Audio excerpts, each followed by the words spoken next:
ಸಿಂಧೂರಾರುಣವಿಗ್ರಹಾಂ ತ್ರಿನಯನಾಂ ಮಾಣಿಕ್ಯಮೌಲೀಸ್ಫುರತ್ತಾರಾನಾಯಕಶೇಖರಾಂ ಸ್ಮಿತಮುಖೀಂ आपीनवक्षोरुहां पाणिभ्यामलिपूर्णरत्नचषकं रक्तोत्पलं बिभ्रतीं सौम्यां रत्नघटस्थरक्तचरणां ಧ್ಯಾಯೇತ್ ಪರಾಮಂಬಿಕಾಂ.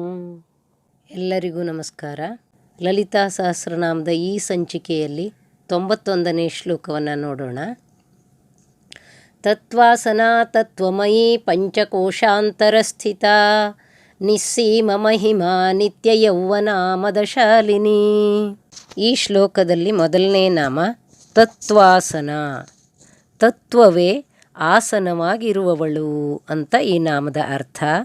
ಇಲ್ಲಿ ತತ್ವ ಅಂತಂದರೆ ಸತ್ಯ ಅಂತ ಅರ್ಥ. ಸತ್ಯದಲ್ಲೇ ನೆಲೆಸಿರುವವಳು, ಸತ್ಯವನ್ನೇ ಆಸನವನ್ನಾಗಿ ಮಾಡಿಕೊಂಡಿರೋಳು ಅಂತಂದರೆ ಸತ್ಯವೇ ಆಗಿರುವವಳು ಅಂತ ಅರ್ಥ.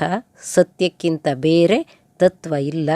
ಹಾಗಾಗಿ ಇವಳು ತತ್ವಾಸನ. ಜೊತೆಗೆ ಇದರನ್ನು ಪುರುಷ ತತ್ವ, ಪ್ರಕೃತಿ ತತ್ವ ಅಂತ ಕರಿತೀವಲ್ಲ, ಈ ಪುರುಷ ತತ್ವವನ್ನು ಇಲ್ಲಿ ಸತ್ಯ ಅಂತ ಹೇಳುವಂಥದ್ದು. ಹಾಗೆ ಪ್ರಕೃತಿ ತತ್ವದಲ್ಲೂ ಕೂಡ ಇವಳು ಇರುವಂಥವಳು. ಅಂದರೆ 24 ಈ ಪ್ರಕೃತಿ ತತ್ವಗಳಲ್ಲೂ ತಾನಿದ್ದು ಆ ಪ್ರಕೃತಿಯನ್ನೆಲ್ಲ ನಡೆಸುವಂತಹ ತತ್ವ ಅಥವಾ ಈ ಪ್ರಕೃತಿಯನ್ನೆಲ್ಲ ನಡೆಸುವಂತಹ ಶಕ್ತಿ ತಾನೇ ಆಗಿರುವವಳು. ಜೊತೆಗೆ ಆ ಪ್ರಕೃತಿಯನ್ನು ಮೀರಿ ನಾವೇನು ಅದ್ವೈತ ತತ್ವ ಅಂತ ಕರಿತೀವೋ ಆ ಅದ್ವೈತ ತತ್ವವೂ ಆಗಿರುವವಳು ಅಂತ ಈ ನಾಮ ಹೇಳ್ತಾ ಇದೆ. ಪುರುಷನನ್ನು ಮೊದಲುಗೊಂಡು ಈ ಪ್ರಕೃತಿ ತತ್ವವನ್ನು ನೋಡೋದಾದರೆ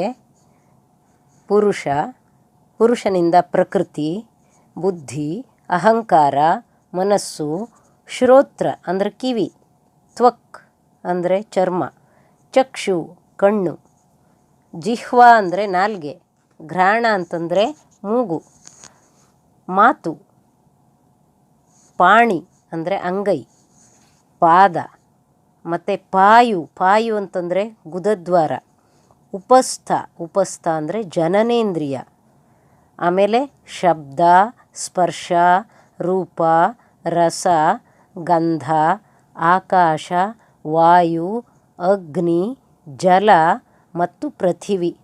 ಇವು 24 ಪ್ರಕೃತಿ ತತ್ವಗಳು. ಈ 24 ಪ್ರಕೃತಿ ತತ್ವಗಳಲ್ಲಿ ಚೈತನ್ಯವಾಗಿ ನೆಲೆಸಿರುವಂಥವಳು ಈ ತಾಯಿಯೇ ಆದ್ದರಿಂದ, ಈ ಲಲಿತಾಂಬಿಕೆಯೇ ಆದ್ದರಿಂದ, ಈ ತತ್ವದಲ್ಲಿರುವವಳು ಹೌದು, ಆ ತತ್ವವನ್ನು ಮೀರಿ ನಿಂತವಳು ಹೌದಾದ್ದರಿಂದ ತತ್ವಾಧಿಕ ಅಥವಾ ತತ್ವಾಸನ ಅನ್ನುವಂಥ ನಾಮದಿಂದ ಇದನ್ನು ಹೇಳ್ತಾ ಇದ್ದಾರೆ. ತತ್ವಾಧಿಕ ಅನ್ನುವಂಥ ನಾಮವೂ ಇದೆ. ಇದೇ ಅರ್ಥದಲ್ಲಿ ಆ ತತ್ವಾಧಿಕ ಅನ್ನುವಂಥ ನಾಮವೂ ಕೂಡ ಬಂದಿರುವುದನ್ನು ನಾವು ಕಾಣಬಹುದಾಗಿದೆ. ಹಾಗಾಗಿ ಪ್ರಕೃತಿಯಲ್ಲಿರುವಂತಹ ಶಕ್ತಿಯೂ ಇವಳು, ಪ್ರಕೃತಿಯನ್ನು ನಡೆಸುವಂಥ ಶಕ್ತಿಯೂ ಇವಳು, ಪ್ರಕೃತಿ ಶಕ್ತಿಯೂ ಇವಳು. ಎರಡೂ ಇವಳೇನೆ. ಇವಳನ್ನು ಮೀರಿದ್ದು ಇನ್ನೊಂದಿಲ್ಲ, ಅಥವಾ ಇವಳ ಹೊರತಾಗಿ ಜಗತ್ತಿನಲ್ಲಿ ಇನ್ನೊಂದಿಲ್ಲ. ಹಾಗಾಗಿ ತತ್ವಾಸನ ಅನ್ನುವಂತಹ ನಾಮದ ಸ್ತುತಿ ವಾಗ್ದೇವಿಯರಿಂದ ಈ ಮಾತೆಗೆ ಇಲ್ಲಿ ನಡೀತಾ ಇದೆ. ಮುಂದಿನ ನಾಮ ತತ್ವಮಯಿ. ಈ ಶಬ್ದದಲ್ಲಿ ತತ್, ತ್ವಂ, ಅಯಿ ಅನ್ನುವಂತಹ 3 ಶಬ್ದಗಳು ಒಟ್ಟುಗೂಡಿಕೊಂಡಿವೆ. ಇದರ ಅರ್ಥವನ್ನು ನೋಡೋಣ. ತತ್ ಅಂತಂದರೆ ಅದು ನೀನೇ, ತತ್ ಅಂದರೆ ಅದು. ಆಮೇಲೆ ತ್ವಂ, ತತ್ ತ್ವಂ ಅಂದರೆ ಅದು ನೀನೇ. ಅಯಿ ಅಂತಂದರೆ ಅಮ್ಮ ಅಂತ ಪ್ರೀತಿಯಿಂದ ನಾವು ಕರೆಯುವ ಅರ್ಥ. ಅಂದರೆ ತಾಯಿಗೆ ನಾವು ಏನನ್ನು ಕರಿತೀವೋ, ತಾಯಿಯನ್ನು ಹೇಗೆ ಕರಿತೀವೋ ಹಾಗೆ ಪ್ರೀತಿಯಿಂದ ಕರೆಯೋ ಶಬ್ದ ಇದು, ಕರೆಯುವಂಥ ಶಬ್ದ ಅಯಿ. ಇದು ಮರಾಠಿ ಶಬ್ದವೂ ಹೌದು, ಸಂಸ್ಕೃತ ಶಬ್ದವೂ ಹೌದು. ಅದೀಗ ಆಡು ಮಾತಿನಲ್ಲಿ ಆಯಿ ಅಂತ ಬಂದಿದೆ. ಮರಾಠಿಯಲ್ಲೂ ಕೂಡ ಕನ್ನಡದಲ್ಲೂ ಅದನ್ನು ಬಳಸ್ತಾ ಇದ್ದಾರೆ. ಹಾಗಾಗಿ ತತ್ ತ್ವಂ ಅಯಿ ಅಂತಂದರೆ ಅದು ನೀನೇ ತಾಯಿ, ಅದು ನೀನೇ ಅಮ್ಮ ಅಂತ ಒಂದು ಪುಟ್ಟ ಮಗು ತನ್ನ ತಾಯಿಯನ್ನು ಪ್ರೀತಿಯಿಂದ ಹೇಳಿದಂತೆ, ಅಂದರೆ ಸತ್ಯವನ್ನು ಪ್ರೀತಿಯಿಂದ ತಾಯಿಗೆ ಹೇಳಿದಂತೆ. ಅದು ನೀನೇ ನನ್ನಮ್ಮ ಅಂತ ಹೇಳಿದರೆ ಯಾವ ಅರ್ಥ ಬರ್ತದೆ ಹೇಳಿ? ಅದೇ ಥರ ಮಗುವೊಂದು ತೀವ್ರ ಭಕ್ತಿ ಅಥವಾ ಪ್ರೀತಿಯಲ್ಲಿ ತತ್ವಮಯಿ, ಅದು ನೀನೇ ಅಮ್ಮ. ಯಾವುದು ನೀನೇ ಅಂತಂದರೆ ಸತ್ಯ ಏನಿದೆ ಆ ಸತ್ಯ ನೀನೇ ತಾಯಿ ಅಂತ ವಾಗ್ದೇವಿಯರು ಇಲ್ಲಿ ಮಗುವಾಗಿ ಆ ತಾಯಿಯನ್ನು ಸ್ತುತಿ ಮಾಡ್ತಾ ಇದ್ದಾರೆ. ಯಾವ ಈ ಎಲ್ಲ ಸೃಷ್ಟಿಯ ಒಳಗಡೆ ತೇಜೋರೂಪಿಯಾಗಿ ಬೆಳಗುವಂತಹ ದಿವ್ಯ ಅರಿವಿನ ಜ್ಯೋತಿ ಇದೆಯೋ, ಪರಂಜ್ಯೋತಿ ಅಂತ ನಾವು ಅದನ್ನು ಕರಿತೀವೋ, ಅದು ನೀನೇ. ಈ ಮಾತನ್ನು ಅಥವಾ ಈ ಮಂತ್ರವನ್ನು ಭಕ್ತರು ತಮ್ಮ ಧ್ಯಾನದಲ್ಲಿ ತಮ್ಮ ಹೃದಯಪೂರ್ವಕವಾಗಿ ಭಾವಿಸಿ ಧ್ಯಾನಿಸುವಂತಹ ಒಂದು ಭಾವ ಇದು ತತ್ವಂ ಅಯಿ ಅನ್ನುವಂಥದ್ದು. ಆದರೆ ಆ ತಾಯಿ ಹಾಗೆ ಭಾವಿಸಿ ಆಳವಾಗಿ ತನ್ನಲ್ಲಿ ಮುಳುಗುವ ಸಾಧಕನಿಗೆ ಮತ್ತೆ ಇದೇ ಮಾತನ್ನು ಹೇಳ್ತಾಳೆ ಗುರುಸ್ವರೂಪಿಯಾಗಿ, ತತ್ ತ್ವಂ ಅಸಿ ಅಂತ ಆ ಸಾಧಕನಿಗೆ ಆ ತಾಯಿ ಹೇಳುವಂಥ ಮಾತು, ಅದೇ ಗುರು ಹೇಳುವಂಥ ಮಾತು. ಅದರ ಅರ್ಥ ಏನು ಅಂತಂದರೆ, ಯಾವುದನ್ನು ನೀನೇ ಸತ್ಯ ಅಂತ ನನ್ನನ್ನು ನೀನು ಧ್ಯಾನಿಸ್ತಾ ಇದ್ದೀಯಲ್ಲಪ್ಪ, ಅದೇ ಸತ್ಯವೇ ನೀನು ಕೂಡ, ತತ್ ತ್ವಂ ಅಸಿ ಅಂತ ತಾಯಿ ವಾಪಸ್ ಆ ಮಾತನ್ನು, ಆ ಮಂತ್ರವನ್ನು ಬೋಧನೆ ಮಾಡ್ತಾಳೆ ಶಿಷ್ಯನಿಗೆ. ಇದು ನಮ್ಮೊಳಗೆ ನಾವು ನಿಜವನ್ನು ಕಾಣುವ ಸ್ಥಿತಿ, ಬೆಳಕನ್ನು ಕಾಣುವ ಸ್ಥಿತಿ, ಬೆಳಕನ್ನು ಕಾಣುವ ದಾರಿ ಎಲ್ಲವೂ ಕೂಡ. ಈ ಸ್ಥಿತಿಯ ಸಿದ್ಧಿ ಆಯಿತು ಅಂದರೆ ತಾಯಿ ಏನು ತತ್ವಮಸಿ ಅಂತ ನಮಗೆ ಬೋಧನೆ ಮಾಡ್ತಾಳೆ, ಸಾಧಕರಿಗೆ ಬೋಧನೆ ಮಾಡ್ತಾಳೆ. ಸಾಧಕ ಅದೇ ಭಾವದಲ್ಲಿದ್ದು ಆ ಸ್ಥಿತಿಯನ್ನು ಸಿದ್ಧಿಸಿಕೊಂಡ ಅಂತಂದರೆ ನಮ್ಮೊಳಗೆ, ಅಂದರೆ ಸಿದ್ಧಿಸಿಕೊಂಡ ಸಾಧಕನೊಳಗೆ ಈ ದೇಹ ಮತ್ತು ಮನಸ್ಸನ್ನು ಮೀರಿ ಹಾಗೊಂದು ಚೈತನ್ಯದ ಬೆಳಕು ನಮಗೆ ಅನುಭವಕ್ಕೆ ಬರಲಿಕ್ಕೆ ಸಾಧ್ಯತೆ ಉಂಟು ಅಂತ ಈ ನಾಮ ಹೇಳ್ತಾ ಇದೆ. ಹಾಗೊಂದು ಚೈತನ್ಯದ ಅರಿವು ನಮ್ಮೊಳಗೆ ಬಂದರೆ ಅದೇ ಜೀವನ್ಮುಕ್ತ ಸ್ಥಿತಿ, ಅದೇ ಆನಂದದ ಸ್ಥಿತಿ, ಇದೇ ತತ್ವಸ್ಥಿತಿ ಅಥವಾ ಸತ್ಯಸ್ಥಿತಿ. ಇದನ್ನೇ ಈ ನಾಮಗಳಲ್ಲಿ ತತ್ವ ಅಂತ ಹೇಳ್ತಾ ಇರೋದು. ಇದನ್ನು ಸಾಧಕನ ದೃಷ್ಟಿಯಿಂದ ನೋಡಿದಾಗ ಅಥವಾ ಭಕ್ತನ ದೃಷ್ಟಿಯಿಂದ ನೋಡಿದಾಗ ಅವನು ತಾಯಿಗೆ ಹೇಳುವಂತಹ ಮಂತ್ರ ತತ್ವಮಸಿ. ಈ ಮಂತ್ರ ಅಂತಂದರೆ ಪ್ರೀತಿಯ ಕರೆ ಅಂತಲೂ ಹೇಳ್ಬೋದು. ಜೊತೆಗೆ ಅದೇ ಪ್ರೀತಿಯಲ್ಲಿ ಆ ತಾಯಿ ಆ ಸಾಧಕನಿಗೆ ಹೇಳುವಂಥದ್ದು, ನಾನು ಯಾವ ಸತ್ಯವೋ ನನ್ನ ಮಗುವೇ ನೀನು ಅದೇ ಸತ್ಯ, ನೋಡ್ಕೋ, ನಿನ್ನನ್ನು ನೋಡ್ಕೋ ಅಂತ ಹೇಳುವಂಥದ್ದು. ಹಾಗಾಗಿ ಈ ಒಂದು ಅರಿವಿನ ಜ್ಯೋತಿಯನ್ನು ಪ್ರಜ್ವಲಿಸುವಂತಹ ಒಂದು ಮಂತ್ರ ಅಥವಾ ಒಂದು ಮಾತು ತತ್ವಮಯಿ ಅಥವಾ ತತ್ವಮಸಿ ಅನ್ನುವಂಥ ಗುರುಬೋಧನೆಯೂ ಹೌದು ಇದು. ಹಾಗೆ ಭಕ್ತ ಪ್ರೀತಿಯಿಂದ ತಾಯಿಗೆ ಹೇಳುವಂತಹ ಒಂದು ಸ್ತುತಿಯೂ ಹೌದು. ಇದನ್ನು ಸರಿಯಾಗಿ ಅರ್ಥ ಮಾಡ್ಕೋಬೇಕು. ಮುಂದಿನ ನಾಮ ಪಂಚಕೋಶಾಂತರಸ್ಥಿತ, ಪಂಚಕೋಶಗಳ ಒಳಗೆ ಇರುವವಳು ಅಂತ ಈ ನಾಮ ಹೇಳ್ತಾ ಇದೆ. 5 ಕೋಶಗಳಿವೆ ನಮ್ಮ ದೇಹದಲ್ಲಿ. ಈ 5 ಕೋಶಗಳು ಯಾವುದು ಅಂತಂದರೆ ಅನ್ನಮಯ ಕೋಶ, ಪ್ರಾಣಮಯ ಕೋಶ, ಮನೋಮಯ ಕೋಶ, ವಿಜ್ಞಾನಮಯ ಕೋಶ ಹಾಗೂ ಆನಂದಮಯ ಕೋಶ. ಈ ಎಲ್ಲ ಕೋಶಗಳಲ್ಲೂ ಈ ಚೈತನ್ಯ ಮಾತೆಯೇ ನೆಲೆಸಿ ನಿಂತಿದ್ದಾಳೆ. ಅಂತಂದರೆ ನಮ್ಮ ದೇಹ, ನಮ್ಮ ಮನಸ್ಸು, ನಮ್ಮ ಪ್ರಾಣ, ನಮ್ಮೊಳಗಿನ ಬುದ್ಧಿ ಮತ್ತು ಆನಂದವಾಗುವ ಸ್ತರ ನಮ್ಮ ಹೃದಯ ಅಂತ ಏನು ಹೇಳ್ತೀವಿ, ಇದಿಷ್ಟು ಈ ಕೋಶಗಳು. ಈ ಕೋಶಗಳೊಳಗೆಲ್ಲ ಚೈತನ್ಯಯುಕ್ತವಾಗಿ ಅವುಗಳನ್ನು ಕಾರ್ಯಪ್ರವೃತ್ತಗೊಳಿಸುವಂತಹ ಶಕ್ತಿ ಇದೇ ಲಲಿತಾಂಬಿಕಾ ಮಾತೆಯೇ, ಇದೇ ಚೈತನ್ಯ ಮಾತೆಯೇ. ಹಾಗಾಗಿ ಪಂಚಕೋಶಾಂತರಸ್ಥಿತ ಅನ್ನುವಂತಹ ನಾಮ. ಮುಂದಿನ ನಾಮ ನಿಸ್ಸೀಮ ಮಹಿಮಾ. ನಿಸ್ಸೀಮ ಮಹಿಮಾ ಅಂತಂದರೆ ಸೀಮೆಯೇ ಇಲ್ಲದ ಮಹಿಮೆಯವಳು. ಸೀಮೆ ಅಂತಂದರೆ ಗಡಿ ಅಥವಾ ಮೇರೆಯೇ ಇಲ್ಲದ ಮಹಿಮೆಯುಳ್ಳವಳು. ಅವಳ ಮಹಿಮೆ, ಅವಳ ಮಹತ್ವ ಎಷ್ಟಿದೆ ಅಂತಂದರೆ ಅದಕ್ಕೊಂದು ಗಡಿಯೇ ಇಲ್ಲ, ಮೇರೆಯೇ ಇಲ್ಲ. ಈ ಪ್ರಕೃತಿಯಲ್ಲಿ ಏನೇನು ಸಣ್ಣ ಪುಟ್ಟ ವಿಷಯದಿಂದ ಹಿಡಿದು ಪ್ರಪಂಚದ ಅದ್ಭುತದವರೆಗೂ ಕಾಣುವಂಥದ್ದು ಕೂಡ ಇದೇ ಮಾತೃಶಕ್ತಿಯ ವೈಭವದ ಮಹಿಮೆ. ಈ ಚೈತನ್ಯ ಮಾತೆ ಅಂತ ನಾವು ಯಾವುದನ್ನು ಸ್ತುತಿ ಮಾಡ್ತಾ ಇದ್ದೇವೆಯೋ ಆ ಚೈತನ್ಯ ಮಾತೆಯೇ ಏಕಕೋಶ ಜೀವಿ ಅಮೀಬಾದಿಂದ ಹಿಡಿದು ಈ ಜಗತ್ತಿನ ಅತ್ಯಂತ ಬೃಹತ್ ಅನ್ನುವಂತಹ ವಸ್ತು ಅಥವಾ ಜೀವ ಅಥವಾ ಸಮುದ್ರ ಅಂತ ನಾವು ತಗೊಂಡ್ರೆ ಅಲ್ಲಿ ತನಕನೂ ಸೃಷ್ಟಿ ಮಾಡಿದ್ದು ಅವಳೇನೆ. ಹಾಗಾಗಿ ಇದೆಲ್ಲವೂ ಕೂಡ ನಾವೀಗ ಸ್ತುತಿ ಮಾಡ್ತಾ ಇರುವಂತಹ ಮಾತೃಶಕ್ತಿಯ ಮಹಿಮೆ. ಯಾರು ಬಹಳ ಶ್ರದ್ಧೆಯಿಂದ ಈ ಮಾತೃದೇವತೆಯನ್ನು ಆರಾಧನೆ ಮಾಡ್ತಾರೋ ಅವರಿಗೆ ಅವರೊಳಗಿಂದಲೇ ತನ್ನ ಮಹಿಮೆ ಅನುಭವಕ್ಕೆ ಬರುವಂತೆ ಮಾಡ್ತಾಳೆ ಈ ನಿಸ್ಸೀಮ ಮಹಿಮಾ ಅಂತ ಈ ವಾಗ್ದೇವಿಯರು ಇಲ್ಲಿ ಸೂಚನೆ ಕೊಡ್ತಾ ಇದ್ದಾರೆ. ನಿತ್ಯ ಯೌವನ ಅಂತ ಮುಂದಿನ ನಾಮ. ನಿತ್ಯ ತರುಣಿ ಇವಳು. ಯಾವಾಗಲೂ ತಾರುಣ್ಯದ ಉತ್ಸಾಹ, ಲವಲವಿಕೆ ಹಾಗೂ ಆನಂದದಲ್ಲೇ ಇರುವಂಥವಳು. ಇವಳಿಗೆ ಹುಟ್ಟು, ಮುಪ್ಪು, ಸಾವು ಯಾವುದೂ ಇಲ್ಲದವಳು. ಹಾಗಾಗಿ ನಿತ್ಯ ತರುಣಿ ಅಂತ ಇವಳನ್ನು ಕರೆಯುವಂಥದ್ದು. ಇವಳನ್ನು ಆರಾಧಿಸುವವರ ಮನಸ್ಸನ್ನೂ ಕೂಡ ನಿತ್ಯ ಉಲ್ಲಾಸಭರಿತ ಮತ್ತು ಲವಲವಿಕೆಯಲ್ಲಿ ಇಡುವಂಥವಳು.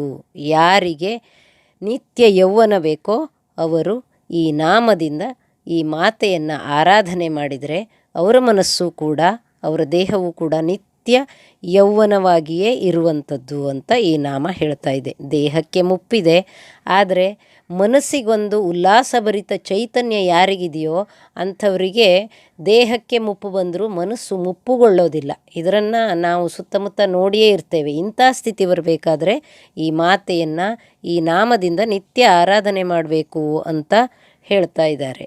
ಮುಂದಿನ ನಾಮ ಮದಶಾಲಿನಿ. ಮದಶಾಲಿನಿ ಅನ್ನುವಂತಹ ನಾಮದ ಅರ್ಥ ಆನಂದದಿಂದ ಶೋಭಿಸುವವಳು.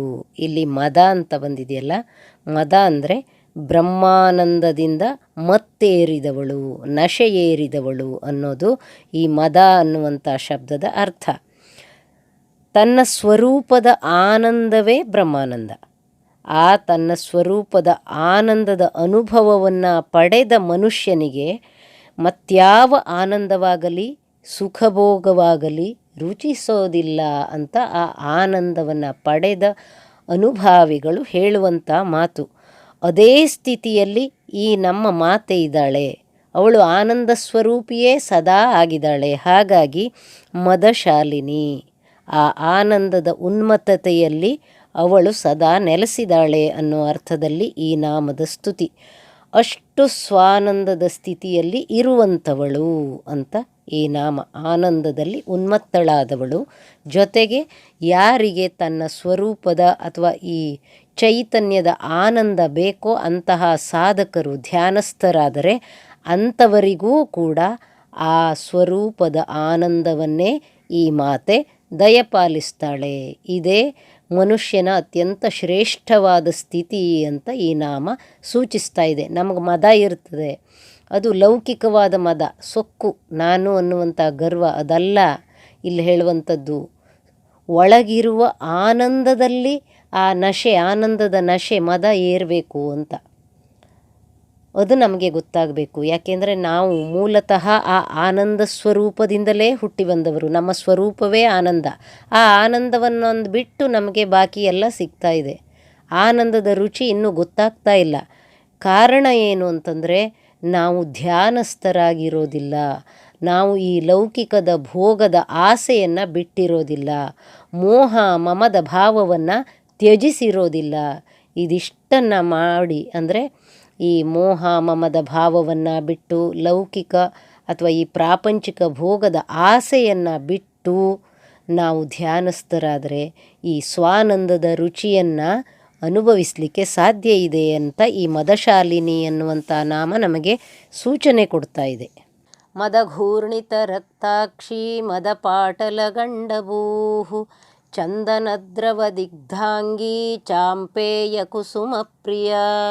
ಈ ನಾಮದಲ್ಲಿ ಮದಘೂರ್ಣಿತ ರಕ್ತಾಕ್ಷಿ ಮೊದಲನೇ ನಾಮಕ್ಕೆ ಬರೋದಾದರೆ, ಈ ಮದಘೂರ್ಣಿತ ರಕ್ತಾಕ್ಷಿ ಅನ್ನುವಂತಹ ನಾಮದ ಅರ್ಥ ಏನು ಅಂತಂದರೆ ಸ್ವಾನಂದ ಮಗ್ನಳಾಗಿ ಚಲಿಸುತ್ತಿರುವ ಕೆಂಪು ಕಣ್ಣುಳ್ಳವಳು ಅಂತ ಈ ನಾಮ ಹೇಳ್ತಾ ಇದೆ. ಹಿಂದಿನ ನಾಮದಲ್ಲಿ ಮದಶಾಲಿನಿ ಅಂತ ಸ್ತುತಿ ಬಂದಿತ್ತಲ್ಲ. ಮದ ಅಂತಂದರೆ ಸ್ವಾನಂದ ಅಥವಾ ತನ್ನೊಳಗೆ ತಾನು ಅನುಭವಿಸುವ ಆನಂದ. ಬೇರೆ ಯಾವ ವಸ್ತುಗಳೇ ಬೇಕಾಗಿಲ್ಲ, ತನ್ನೊಳಗೆ ತಾನು ಅನುಭವಿಸುವಂತಹ ಪರಮಾನಂದವನ್ನು ಈ ನಾಮಗಳು ಮದ ಅನ್ನುವಂತಹ ಶಬ್ದದ ಮೂಲಕ ಸೂಚಿಸ್ತಾ ಇವೆ. ಆ ರೀತಿ ಸ್ವಾನಂದ ಮಗ್ನಳಾಗಿ ಅವಳ ಕಣ್ಣು ಮತ್ತೇರಿ, ಆನಂದದ ಮತ್ತೇರಿ ಚಲಿಸ್ತಾ ಇದೆ. ಅಂದರೆ ಈ ಜಗತ್ತನ್ನೆಲ್ಲ ನೋಡ್ತಾ ನೋಡ್ತಾ ಕಣ್ಣೊಳಗಿನಿಂದಲೇ ಆ ಆನಂದವನ್ನು ಇಡೀ ಜಗತ್ತಿಗೆ ತುಂಬುತ್ತಾ ಇದ್ದಾಳೆ ಅನ್ನೋ ಅರ್ಥದಲ್ಲಿ ಈ ನಾಮ ಬಂದಿದೆ. ಮುಂದಿನ ನಾಮ ಮದ ಪಾಟಲ ಗಂಡಭೂಹು. ಅಂದರೆ ಇದರ ಅರ್ಥ ಆನಂದೋನ್ಮತ್ತತೆಯಿಂದ ಕೆಂಪಡರಿದ ಕಪೋಲಗಳುಳ್ಳವಳು.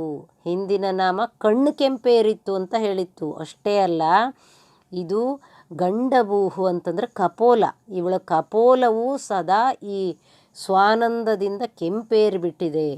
ಇವಳು ಸದಾ ಬ್ರಹ್ಮಾನಂದ ವಿಹಾರಿಣಿಯಾದ್ದರಿಂದ ಆ ಬ್ರಹ್ಮಾನಂದದ ಅಮಲಿನಲ್ಲಿ, ನಶೆಯಲ್ಲಿ ಮತ್ತೇರಿದ ಅವಳ ಕಪೋಲಗಳು ಕೂಡ ಕೆಂಪಾಗಿವೆ ಅಂತ ಈ ನಾಮ ವರ್ಣನೆ ಮಾಡ್ತಾ ಇದೆ. ಅಂದರೆ ಅಷ್ಟರ ಮಟ್ಟಿಗೆ ಆನಂದ ಸ್ವರೂಪಿ, ನಮ್ಮೆಲ್ಲರ ಮೂಲ ಆನಂದವೇ ಅವಳು ಅಂತ ಈ ನಾಮ ಹೇಳ್ತಾ ಇದೆ.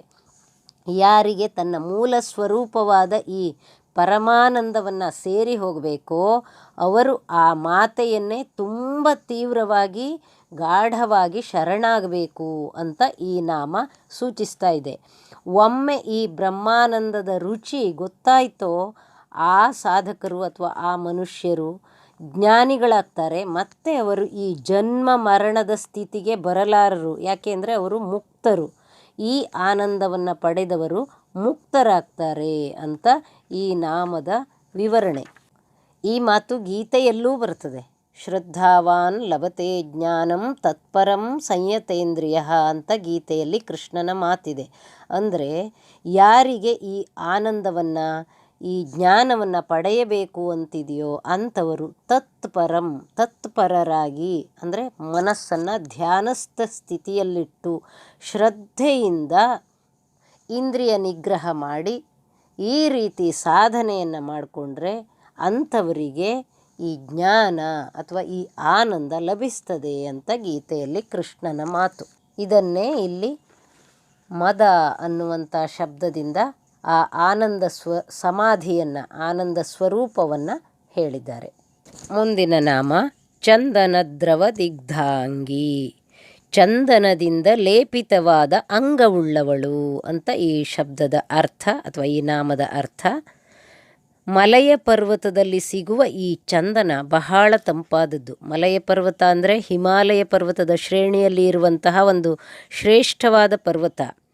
ಇದರಲ್ಲಿ ಈ ಚಂದನ ಸಿಗ್ತದೆ. ಈ ಚಂದನ ತುಂಬ ತಂಪಾದದ್ದು. ನಮಗೆಲ್ಲ ಗೊತ್ತೇ ಇದೆ, ಇದು ಔಷಧೀಯ ಗುಣ ಹೊಂದಿದ ಒಂದು ಮೂಲಿಕೆ. ಈ ಚಂದನವನ್ನು ನಾವು ಗಣಪತಿಗೆ ಹಚ್ತೇವೆ ಅಲ್ವಾ.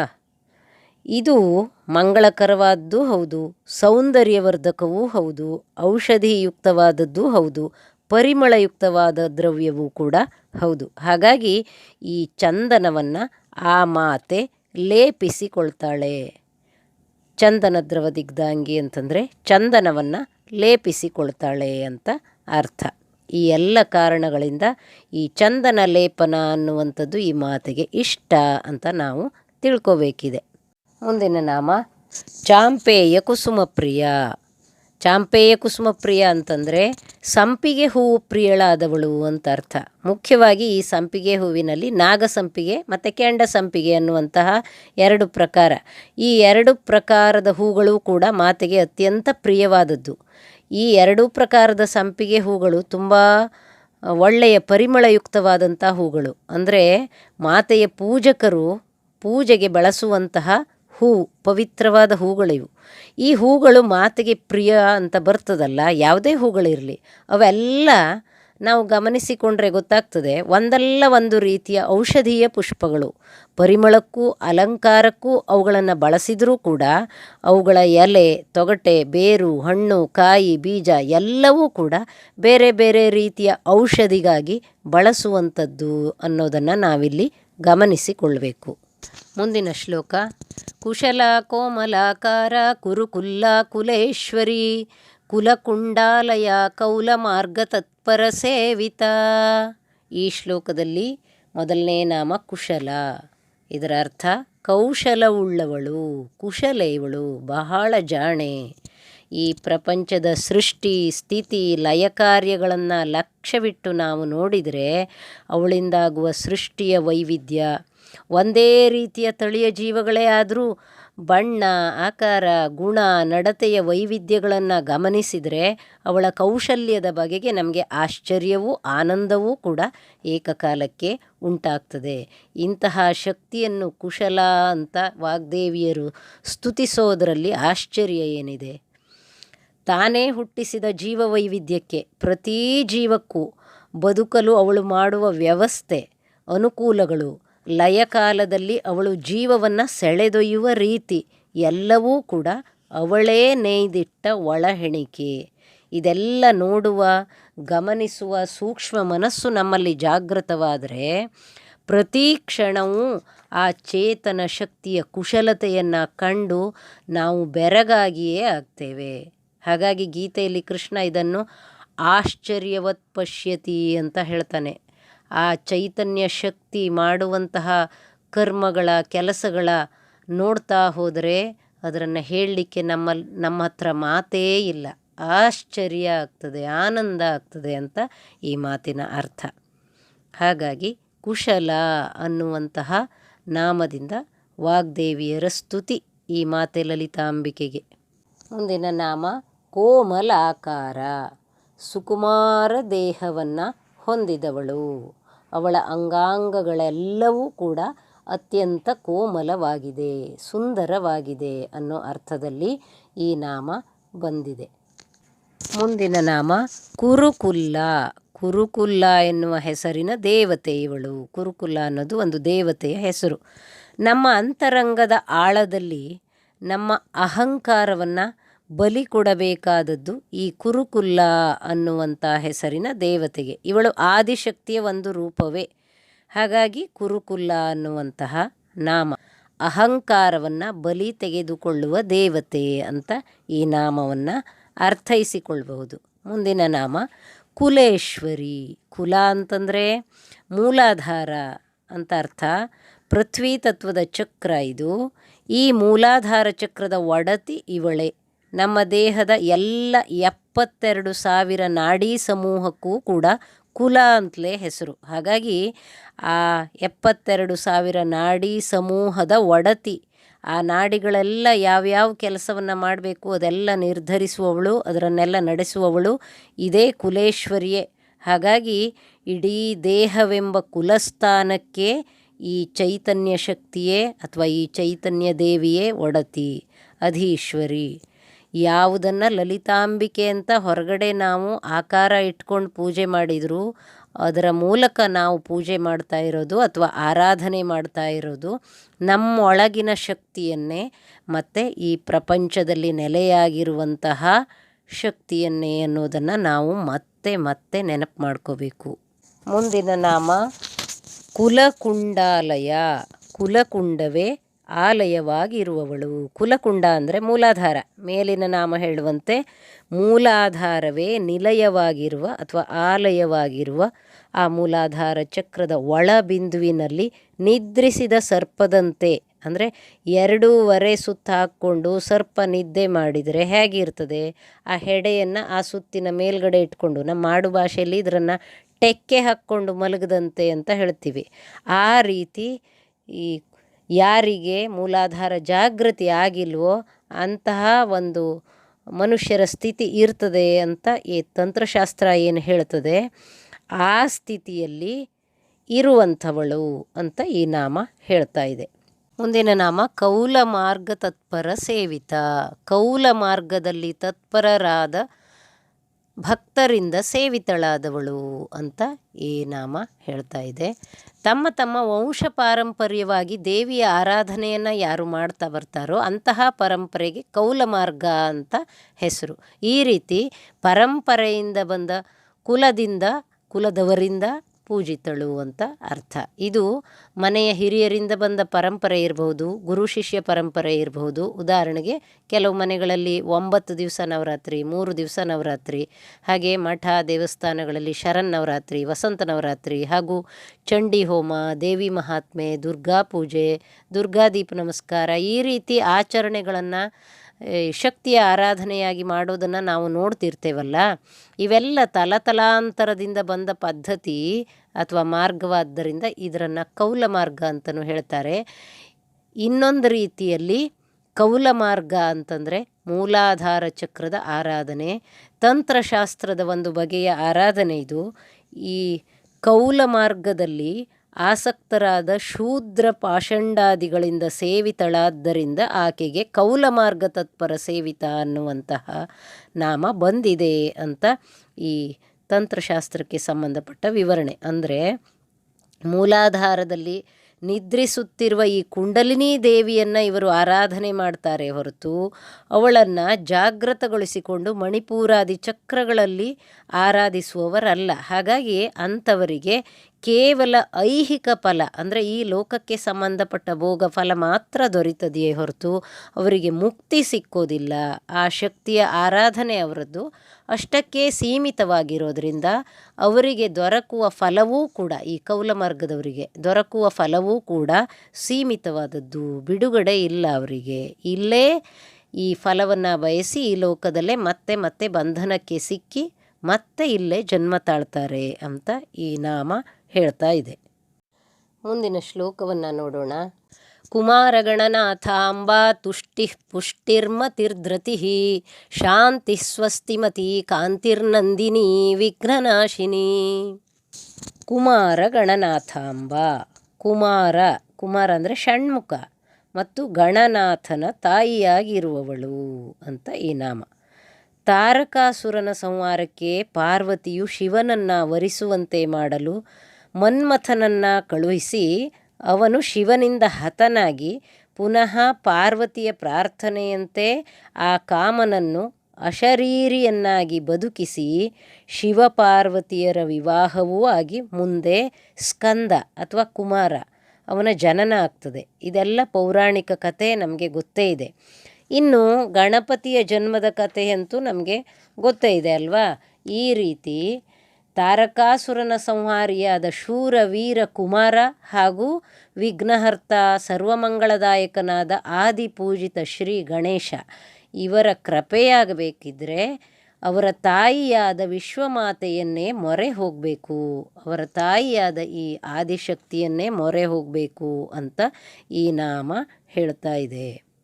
ಅಂದರೆ ಇದರ ಒಳರಹಸ್ಯ ಏನು ಅಂತಂದರೆ, ಶೂರ ವೀರತೆಗಾಗಲಿ ಅಥವಾ ಯಾವುದೇ ವಿಘ್ನಗಳನ್ನು ಕಳೆಯುವುದಕ್ಕಾಗಲಿ ಈ ಗಣಪತಿ ಮತ್ತು ಷಣ್ಮುಖ ಇವರ ಶಕ್ತಿ ಬಂದದ್ದು ಎಲ್ಲಿಂದ? ಈ ಆದಿಶಕ್ತಿಯಿಂದಲೇ ಅಲ್ವಾ. ಅವಳೇ ಇವರಿಗೂ ಮೂಲ. ಹಾಗಾಗಿ ಈ ತಾಯಿಯನ್ನು ಸ್ಮರಣೆ ಮಾಡಿದರೆ ಇವೆಲ್ಲವೂ ಕೂಡ, ಅಂದರೆ ಈ ಗಣಪತಿ ಮತ್ತು ಈ ಷಣ್ಮುಖನನ್ನು ಆರಾಧಿಸಿದ ಫಲ ಕೂಡ ನಮಗೆ ದೊರೆಯುತ್ತದೆ ಅಂತ ಈ ನಾಮ ಹೇಳ್ತಾ ಇದೆ. ಮುಂದಿನ ನಾಮ ತುಷ್ಟಿ, ಅಂದರೆ ತುಷ್ಟಿ ಸ್ವರೂಪಳು, ಸದಾ ಸಂತುಷ್ಟಳು, ತೃಪ್ತಿಯಿಂದ ಇರುವವಳು. ಇವಳಿಗೆ ಯಾವ ಕೊರತೆಯೂ ಇಲ್ಲ. ಯಾಕೆ ಅಂತಂದರೆ ಇವಳು ಪೂರ್ಣಳು. ಈ ನಮಗೆ ಅಂದರೆ ಮನುಷ್ಯರಿಗೆ ಯಾವಾಗಲೂ ಕೊರತೆನೇ ಕಾಡುತ್ತದೆ. ಎಷ್ಟೇ ಸಂಪತ್ತಿರಲಿ, ಇನ್ನೂ ಏನೋ ಒಂದು ನಮ್ಮ ಕೈಲಿಲ್ಲ, ಮತ್ಯಾರ ಹತ್ರ ಇದೆ, ಅದು ನಮ್ಮಲ್ಲಿಲ್ಲ ಅನ್ನುವಂತಹ ಕೊರತೆ ಬಾಧಿಸ್ತಾ ಇರ್ತದೆ. ಇದು ಮನುಷ್ಯ ಮನಸ್ಸಿನ ಸ್ವಭಾವ. ಆದರೆ ಈ ತುಷ್ಟಿ ಅನ್ನುವಂಥ ನಾಮ ಇದೆಯಲ್ಲ, ಇದು ಏನನ್ನು ಹೇಳ್ತದೆ ಅಂದರೆ ನೆಮ್ಮದಿಯ ಗುಟ್ಟನ್ನು ಬಿಚ್ಚಿಡ್ತಾ ಇದೆ. ದೊರಕಿದುದರಲ್ಲಿ ತೃಪ್ತಿಯಿಂದ ಇದ್ದರೆ ಮನುಷ್ಯ ಅವನಿಗೆ ಸದಾ ನೆಮ್ಮದಿ. ಅಂದರೆ ನಮ್ಮ ಕರ್ಮಕ್ಕೆ ಏನು ಸಿಗಬೇಕೋ ಅದು ನಮಗೆ ಸಿಕ್ಕೇ ಸಿಗ್ತದೆ ಪ್ರಾಕೃತಿಕವಾಗಿ. ಇದನ್ನು ಶಂಕರಾಚಾರ್ಯರೇ ಭಜಗೋವಿಂದಂ ಸ್ತೋತ್ರದಲ್ಲಿ ಅತ್ಯಂತ ಸರಳವಾಗಿ ಹೇಳಿದ್ದಾರೆ. ಎಲ್ಲ ಭಸೆ ನಿಜ ಕರ್ಮೋಪಾತ್ತಂ ವಿತ್ತಂ ತೇನ ವಿನೋದಯ ಚಿತ್ತಂ. ಅಂದರೆ ದೊರಕಿದ ಕರ್ಮದಿ ನೀ ಮನವಿಟ್ಟು ಪಡೆ ಸಂಪದ ಅದೇ ನಲಿವಿನ ಗುಟ್ಟು. ಅಂದರೆ ನಮಗೆ ಪ್ರಾಕೃತಿಕವಾಗಿ ಯಾವ ಕರ್ಮ ಬರ್ತದೆ ಆ ಕರ್ಮವನ್ನು ಮಾಡ್ತಾ ಅದರಿಂದ ಎಷ್ಟು ಸಂಪತ್ತು ದೊರೀತದೆ, ಆ ಸಂಪತ್ತಲ್ಲಿ ನಾವು ತೃಪ್ತಿಯಿಂದ ಇದ್ದರೆ ಇದೇ ಪರಮಾನಂದದ ಗುಟ್ಟು, ಸಂತೋಷದ ಗುಟ್ಟು ಅಂತ ಆ ನೆಮ್ಮದಿಯ ಗುಟ್ಟನ್ನು ಆಚಾರ್ಯರು ನಮ್ಮ ಎದುರಿಗೆ ಬಿಚ್ಚಿಟ್ಟಿದ್ದಾರೆ. ಇದೇ ಅರ್ಥದಲ್ಲಿ ತುಷ್ಟಿ ಅನ್ನುವಂಥ ನಾಮ ತೆರೆದುಕೊಳ್ತಾ ಇದೆ. ಈ ಮನುಷ್ಯರಿಗೆ ಈ ಸಂತೃಪ್ತಿಯ ಒಂದು ಗುಟ್ಟಿದೆಯಲ್ಲ ಅದು ಗೊತ್ತೇ ಇದೆ, ಆದರೂ ಈ ಆಸೆ ಅನ್ನುವಂಥದ್ದು ಅಷ್ಟು ಬೇಗ ಬಿಡಲ್ಲ. ಆದರೆ ಯಾರಿಗೆ ನೆಮ್ಮದಿ ಬೇಕೋ ಅವರು ತಮಗೆಷ್ಟು ಸಿಕ್ಕಿದೆಯೋ ಅದರಲ್ಲಿ ಸಂತೋಷವಾಗಿರೋದನ್ನು ಕಲಿಬೇಕು ಅನ್ನುವಂಥದ್ದು ಈ ನಾಮದ ಒಳಸೂಚನೆ. ಮುಂದಿನ ನಾಮ ಪುಷ್ಟಿಹಿ, ಅಂದರೆ ಪುಷ್ಟಿ ಸ್ವರೂಪಳು. ನಮಗೆಲ್ಲ ಗೊತ್ತೇ ಇದೆ, ಪುಷ್ಟಿ ಅಂದರೆ ಬಲ, ಶಕ್ತಿ. ಅದು ಶಾರೀರಿಕ ಬಲ ಇರ್ಬೋದು, ಮಾನಸಿಕ ದೃಢತೆ ಇರ್ಬೋದು, ಧೈರ್ಯ, ಧೃತಿ, ಇವೆಲ್ಲವೂ ಕೂಡ ಪುಷ್ಟಿಯೇ. ಇದೆಲ್ಲವನ್ನು ಹೊಂದಿರುವಂತಹ ಚೈತನ್ಯ ಶಕ್ತಿಯೇ ಮನುಷ್ಯನಿಗೆ ಈ ಧೈರ್ಯ, ಮಾನಸಿಕ ದೃಢತೆ, ಶರೀರದ ಆರೋಗ್ಯ, ಧೃತಿ ಇದೆಲ್ಲವನ್ನು ಒಳಗಿನ ಚೈತನ್ಯವೇ ದಯಪಾಲಿಸ್ತಾ ಇರ್ತದೆ. ಹೃದಯದೊಳಗಡಗಿರುವಂತಹ ಚೈತನ್ಯದಿಂದಲೇ ಮನುಷ್ಯರು ತಮ್ಮೆಲ್ಲರ ಧೈರ್ಯ, ಬಲ ಇಂಥದ್ದನ್ನೆಲ್ಲ ಪಡೆದುಕೊಳ್ಳುವಂಥದ್ದು. ಅಂದರೆ ಅರಿವು ಅಂತ ಹೇಳ್ತೀವಲ್ಲ, ಅರಿವಿನಿಂದನೇ ಇದೆಲ್ಲವೂ ಸಿದ್ಧಿಸುವಂಥದ್ದು. ಜ್ಞಾನಿಗಳಿಗೆ ತಮ್ಮ ಸ್ವಾನಂದ ತುಷ್ಟಿಯಿಂದ ತಮ್ಮೊಳಗೆ ಪೂರ್ಣತೆಯ ಪ್ರಸನ್ನತೆಯನ್ನರಿತು ಪುಷ್ಟಿಯನ್ನು ಅನುಗ್ರಹಿಸ್ತಾಳೆ. ಯಾಕೆ ಅಂದರೆ ಅವಳು ಕೂಡ ಜ್ಞಾನ ಸ್ವರೂಪಿಣಿಯೇ. ಹಾಗಾಗಿ ಯಾರು ಆತ್ಮಜ್ಞಾನವನ್ನು ಗಳಿಸಿದಂಥ ಜ್ಞಾನಿಗಳೋ ಅವರು ತಮ್ಮ ಸಂತುಷ್ಟಿಗಾಗಿ ಅಥವಾ ಸಂತೋಷಕ್ಕಾಗಿ ಹೊರಗಡೆ ಯಾವ ವಸ್ತುವನ್ನು, ಯಾವ ಸಂಪತ್ತನ್ನು, ಯಾವ ಮನುಷ್ಯರನ್ನು ಹುಡುಕೊಂಡು ಹೋಗೋದೇ ಇಲ್ಲ. ಅವರು ತಮ್ಮೊಳಗೆ ಯಾವ ವಿಷಯದ ಆಲೋಚನೆಯೂ ಇಲ್ಲದೆ ಆನಂದರಾಗಿರುವ ಕಲೆಯನ್ನು ಕಲಿತಿರ್ತಾರೆ. ಇದೇ ಸ್ವಾನಂದಾಮೃತ ತೃಪ್ತಿ. ಈ ತುಷ್ಟಿ ಮತ್ತು ಪುಷ್ಟಿ ಅನ್ನುವಂತಹ ನಾಮದಿಂದ ಈ ಸ್ವಾನಂದಾಮೃತದ ಗುಟ್ಟೇನು ಅನ್ನೋದನ್ನು ಈ ನಾಮಗಳು ಹೇಳ್ತಾ ಇವೆ. ಮುಂದಿನ ನಾಮವನ್ನು ನೋಡೋದಾದರೆ ಮತಿಹಿ. ಮತಿ ಅಂತಂದರೆ ಬುದ್ಧಿ. ಇದು ನಮಗೆಲ್ಲ ಗೊತ್ತೇ ಇದೆ ಅಲ್ವಾ. ಯಾವ ಹೊತ್ತಿಗೆ ಯಾವ ನಿರ್ಧಾರ ಮಾಡಬೇಕು ನಮ್ಮ ಜೀವನದ ಸಂದರ್ಭಗಳಲ್ಲಿ ಅನ್ನೋ ನಿಖರವಾದ ಬುದ್ಧಿಯನ್ನು ನಮ್ಮಲ್ಲೇ ಪ್ರಚೋದಿಸುವವಳು. ಹಾಗಾಗಿ ಅವಳಿಗೆ ಮತಿಹಿ ಅಂದರೆ ಬುದ್ಧಿ ರೂಪದಲ್ಲಿರುವವಳು, ಬುದ್ಧಿ ಪ್ರಚೋದನೆ ಮಾಡುವವಳು ಅಂತ ನಾಮದ ಸ್ತುತಿ. ಈ ಜ್ಞಾನಿಗಳಲ್ಲಿ ಅಖಂಡಾಕಾರ ವೃತ್ತಿಯ ಬುದ್ಧಿ ಅಂದರೆ ಯಾವುದು ಈ ವಿಶ್ವ ಚೈತನ್ಯಕ್ಕಿಂತ ಬೇರೆ ಇಲ್ಲ, ನನ್ನೊಳಗೆ ಯಾವ ಶಕ್ತಿ ಕೆಲಸ ಮಾಡ್ತಾ ಇದೆಯೋ ಅದೇ ಎಲ್ಲರಲ್ಲೂ ಕೆಲಸ ಮಾಡ್ತಾ ಇರುವಂತಹ ಶಕ್ತಿ ಅನ್ನುವಂತಹ ಒಳ ಒಂದು ದೃಷ್ಟಿ ಏನಿರ್ತದೆ, ಜ್ಞಾನದ ದೃಷ್ಟಿ ಏನಿರ್ತದೆ, ಇದನ್ನು ಅಖಂಡಾಕಾರ ವೃತ್ತಿ ಅಥವಾ ಅದ್ವೈತ ತತ್ವ ಅಂತ ಕರಿತೀವಲ್ಲ, ಹಾಗೆ ಹೇಳುವಂಥದ್ದು. ಆ ಬುದ್ಧಿಯನ್ನು ಕೊಡುವವಳು ನಮ್ಮೊಳಗಿರುವಂತಹ ಈ ಮತಿಸ್ವರೂಪವೇ, ಬುದ್ಧಿಸ್ವರೂಪವೇ. ಹಾಗೆ ಸಾಮಾನ್ಯರಿಗೆ, ನಮ್ಮಂಥವರಿಗೆ ನಿಶ್ಚಯಾತ್ಮಕವಾದ ಬುದ್ಧಿ ಅಂದರೆ ಯಾವುದೋ ಒಂದು ಕೆಲಸ ಮಾಡಬೇಕಾದ್ರೆ ಒಂದು ಪ್ಲ್ಯಾನ್ ಮಾಡ್ಕೋತೀವಲ್ಲ, ನಾವು ಹೀಗೆ ಮಾಡಬೇಕು ಅನ್ನೋ ಥರ ನಮ್ಮ ಹತ್ರ ಏನಿದೆ, ಎಷ್ಟು ಶಕ್ತಿ ಇದೆ, ಆ ಒಂದು ಶಕ್ತಿಯನ್ನು, ಸಂಪತ್ತನ್ನು ಉಪಯೋಗಿಸ್ಕೊಂಡು ಒಂದು ಕೆಲಸವನ್ನು ಪ್ಲ್ಯಾನ್ ಮಾಡ್ತೀವಿ ಅಲ್ವಾ. ಆ ರೀತಿ ಬುದ್ಧಿಯನ್ನು ನಮ್ಮಲ್ಲಿ ನಿಯೋಜನೆ ಮಾಡುವವಳು ಕೂಡ ಇದೇ ಬುದ್ಧಿಸ್ವರೂಪಳು. ಹಾಗಾಗಿ ಮತಿಹಿ ಅನ್ನುವಂತಹ ನಾಮದ ಸ್ತುತಿ. ಕೇಳಿದಿರಲ್ಲ ಹಾಡು, ಬುದ್ಧಿ ಪ್ರಚೋದಿಸುವ ಅಂತ ಸಿದ್ಧ ಗಾಯತ್ರಿಯನ್ನು. ಗಾಯತ್ರಿ ಅಂದರೆ ಲಲಿತಾಂಬಿಕೆ ಅಂತಲೇ ಗಾಯತ್ರಿ ನಾಮದ ವಿವರಣೆಯಲ್ಲಿ ಬಂದಿತ್ತಲ್ಲ. ಆ ಒಳಗಿನ ಚೈತನ್ಯ ಲಲಿತಾಂಬಿಕೆಯೇ ಬುದ್ಧಿ ಪ್ರಚೋದಿಸುವ ಗಾಯತ್ರಿ ಅಂತ. ಹಾಗಾಗಿಯೇ ಧಿಯೋಯೋನ ಪ್ರಚೋದಯಾತ್ ಅಂತ ಗಾಯತ್ರಿ ಮಂತ್ರ ಹೇಳ್ತಾ ಇರುವಂಥದ್ದು, ಪ್ರಾರ್ಥಿಸುತ್ತಾ ಇರುವಂಥದ್ದು. ಇದನ್ನು ಅರ್ಥ ಮಾಡ್ಕೋಬೇಕು. ಮುಂದಿನ ನಾಮ ಧೃತಿಹಿ. ಧೃತಿ ಅಂದರೆ ಧೀರತನ, ಧಾರಣೆ ಮಾಡಿಕೊಳ್ಳುವಂತಹ ಶಕ್ತಿ. ಈ ಮನುಷ್ಯನ ಮನಸ್ಸಿನ ಧೀರತನಕ್ಕೆ ಧೃತಿ ಅಂತ ಕರೀತಾರೆ. ಯಾವ ಸಮಸ್ಯೆ ಇರಲಿ ನಾನು ಬಗೆಹರಿಸ್ತೇನೆ ಅನ್ನುವಂಥ ಒಂದು ಆತ್ಮವಿಶ್ವಾಸ ಇರ್ತದೆಯಲ್ಲ, ಅದು ಧೃತಿ. ಅಥವಾ ನಮಗೆ ಶರೀರಕ್ಕೆ ಏನೋ ಆರಾಮಿಲ್ದಿದ್ದಂಗೆ ಆಯಿತು, ಏನೂ ಆಗಲ್ಲ, ಅದು ನಂಗೆ ಗುಣ ಆಗುತ್ತೆ ಅನ್ನುವಂಥ ಒಂದು ಆತ್ಮವಿಶ್ವಾಸವನ್ನು ನಾವು ನಮ್ಮಲ್ಲೇ ತಗೊಳ್ಳುವಂಥ ಒಂದು ಸ್ಥಿತಿ ಏನಿದೆ ಅದು ಧೃತಿ, ಇದು ಸಾಮಾನ್ಯರಲ್ಲಿ. ಹಾಗೆ ಜ್ಞಾನಿಗಳಲ್ಲಿ ಈ ಧೃತಿ ಅಂತಂದರೆ ಅವರು ಆ ಮನಸ್ಸನ್ನು ನಿಶ್ಚಲಗೊಳಿಸ್ತಾರೆ. ಅಂದರೆ ಸದಾ ಈ ನಮ್ಮ ಮನಸ್ಸು ಆಲೋಚನೆಗಳಲ್ಲೇ ಹರಿತಾ ಇರ್ತದೆ ಅಲ್ವಾ, ಹೊರಗಿನ ಆಲೋಚನೆಗಳಲ್ಲೇ ಸದಾಕಾಲ ಇರ್ತದೆ. ನಿದ್ದೆ ಮಾಡುವಂಥ ಹೊತ್ತೊಂದನ್ನು ಬಿಟ್ಟು ಉಳಿದಷ್ಟು ಟೈಮು ನಮ್ಮ ಮನಸ್ಸು ಹೊರಗಡೆ ವಿಷಯದಲ್ಲಿ ಒಂದೋ ಭವಿಷ್ಯವನ್ನು ಅಥವಾ ಭೂತಕಾಲವನ್ನು ಆಲೋಚಿಸ್ತಾ ಇರ್ತದಲ್ಲ, ಆ ರೀತಿ ಜ್ಞಾನಿಗಳಲ್ಲಿ ಮನಸ್ಸು ಇರೋದಿಲ್ಲ. ಮನಸ್ಸು ನಿಶ್ಚಲವಾಗುವ ಸ್ಥಿತಿಯನ್ನು ಧೃತಿ ಅಂತ ಕರೀತಾರೆ ಜ್ಞಾನಿಗಳಲ್ಲಿ. ಇದು ಅಂದರೆ ಧ್ಯಾನಸ್ಥ ಸ್ಥಿತಿ ಏನಿದೆ ಅದನ್ನು ಧೃತಿ ಅಂತ ಕರೀತಾರೆ. ಹಾಗಾಗಿ ಸಾಮಾನ್ಯ ಮನುಷ್ಯರಲ್ಲಿ ಧೃತಿ ಹೇಗೆ ಮತ್ತು ಜ್ಞಾನಿಗಳಲ್ಲಿ ಧೃತಿ ಹೇಗೆ ಅನ್ನೋದನ್ನು ನಾವು ಸರಿಯಾಗಿ ಯೋಚನೆ ಮಾಡಿ ತಿಳ್ಕೋಬೇಕು. ಮುಂದಿನ ನಾಮಗಳನ್ನು ಮತ್ತೆ ಮುಂದಿನ ಸಂಚಿಕೆಯಲ್ಲಿ ನೋಡೋಣ. ನಮಸ್ಕಾರ.